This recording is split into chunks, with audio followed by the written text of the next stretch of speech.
มีเครื่องหมายนี้ภาษาอังกฤษเขาเรียกว่าเครื่องหมาย question mark เครื่องหมายคำถามไหมใช่ถูกต้องเครื่องหมาย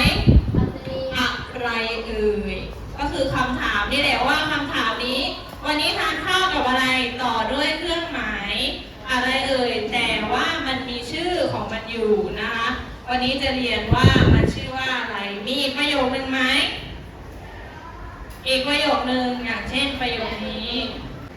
วันศุกร์ครูมันมีแค่วันศุกร์แล้วมันมีเครื่องหมายวรรคตอนตรงไหนมันคือตัวการันนะคะหรือว่าเครื่องหมายทันตคาตก็ถือว่าเป็นหนึ่งในเครื่องหมายวรรคตอนนะคะต่อไปอีกคำหนึ่งดอจุดชอจุดเป็นเครื่องหมายวรรคตอนไหมเครื่องหมายอะไรเครื่องหมายวรรคตอนจุดเครื่องหมายจุดแต่มันชื่อเครื่องหมายจุดไหมไม่รู้เดี๋ยวมาดูกันนะคะเนี่ยก็ถือว่าเป็นเครื่องหมายวรรคตอนนั่นคือจุดนะคะครูจะแจกใบความรู้ให้นักเรียนศึกษานะคะสัก10 นาทีแล้วครูจะเขียนบนกระดาษให้นักเรียนดูอีกรอบนะคะ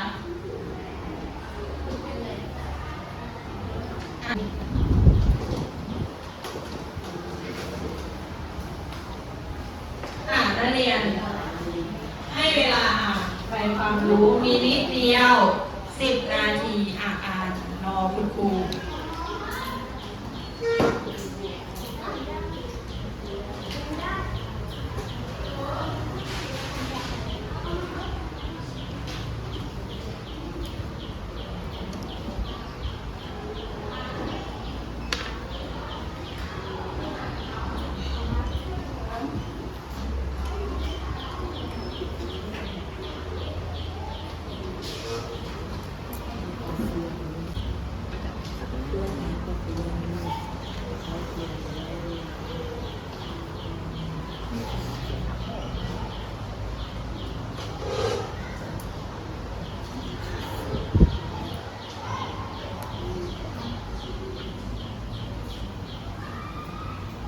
จะมีความรู้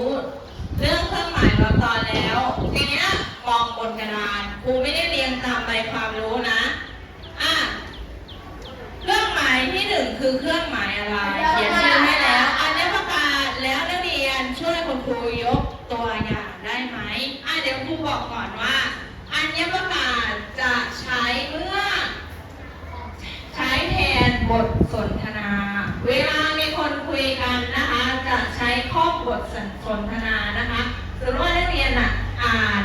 บทความหนึ่งว่าแม่บอกให้ลูกไปเก็บผ้าแม่พูดว่าไอ้หนูไปเก็บผ้าให้แม่หน่อยลูกอันเนี้ยเครื่องหมายอัญญประกาศก็จะอยู่ตรงคำว่าหนูไปเก็บผ้าให้แม่หน่อยลูกเพื่อบอกว่าข้อความนี้เป็นคำพูดนะคะลองยกตัวอย่างให้ครูหน่อยสิเอาอะไรเป็นคำพูดดีแม่จะพาไปเที่ยวได้ไหมได้เป็นบทสนทนาว่าแม่บอกว่าจะพาไปเที่ยวนะคะก็ได้แม่จะพาไปเที่ยว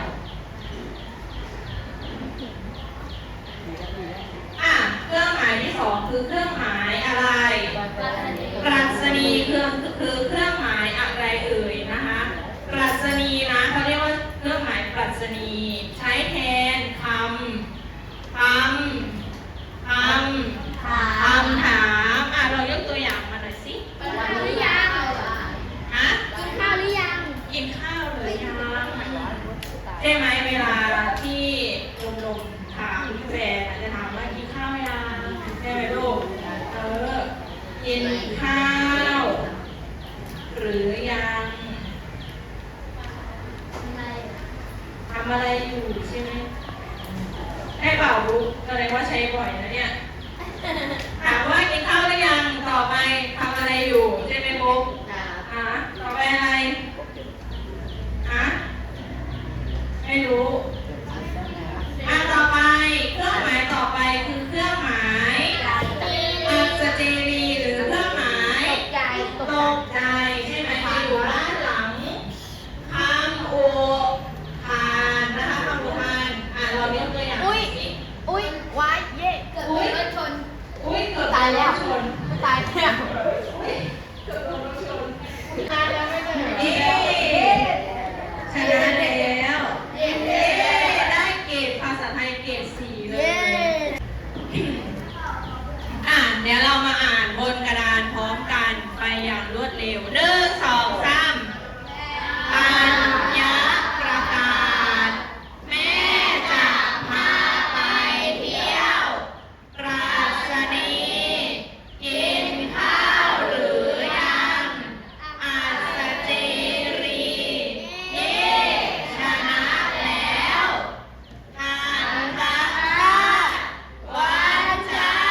มาหนึ่งคนบุ๊กเชิญพี่หนึ่ง แล้วมันเหมือนเกมรายการทีวีเลย ถามพี่หนึ่ง กูรู้ไม่กี่อย่างทำไมแน่ มอง นี่คือเครื่องหมายอะไรใครตอบได้ก็เลยฮะอะไรนะ เอาใหม่ อันธคารครับ อันทคาตถูกต้องไหม ไม่มันจะคาด ไม่ถูกยาย่ากดใหม่หรือเอาใหม่เครื่องหมายอันทคาตเป็นเครื่องหมายที่ถูกต้องปรบมือให้ยาย่าหน่อย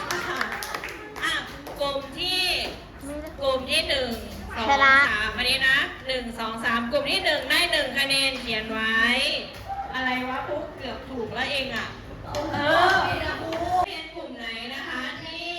หาคำตอบไม่ได้นะคะว่าเครื่องหมายนี้คือเครื่องหมายอะไรให้นักเรียนสามารถค้นคว้าในอินเทอร์เน็ตได้นะคะ ครับ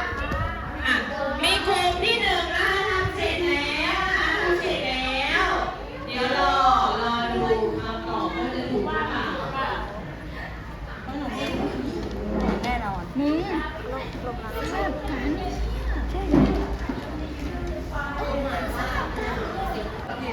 นี่นะ ยกยิงเลยกูได้หรือไม่ได้กูดีนี่กู เครื่องหมายแรกของเขาคือเครื่องหมายอะไรเอ่ย เครื่องหมายอะไรเอ่ย ชื่อห้ามแก้นะกลุ่มอื่นห้ามแก้นะ ชื่อก็คือรัศนีตัวอย่างชั้นสวยไหมข้อ1ถูกต้องนะคะลิขิตถูกต้อง อัญญประกาศฉันรักแม่ถูกต้องเสริมห้า1 บวก 3 เท่ากับ 4 ถูกต้องอัศเจรีไว้ถูกต้องหลังจากที่เราทำเกมกระดานไปแล้วนะคะ ทีนี้ครูจะสั่งการบ้านให้นักเรียนไปทำในทักษะภาษาหน้าที่ 17 นะคะ เป็นการบ้านแต่งประโยคเครื่องหมายวรรคกรงานชิ้นแรกคือให้นักเรียนเขียนรูปเครื่องหมายวรรคกรและบอกชื่อใช่ไหม แต่งานนี้จะให้นักเรียนเขียนรูปเครื่องหมายวรรคกรและแต่งประโยคเป็นคำนะคะอย่างเช่นเครื่องหมายมหาภาคหรือว่าเครื่องหมายจุดเครื่องหมายย่อนะคะนักเรียนก็เขียนว่าปอจุดนักเรียนชั้นป .5/1 ไปทัศนศึกษาก็ได้นะคะนักเรียนก็ใช้ปอจุดนะคะ 2 ประโยคแล้วแต่ง2 ประโยค 2 ประโยคนะ2 ประโยคนะ ไข่มุก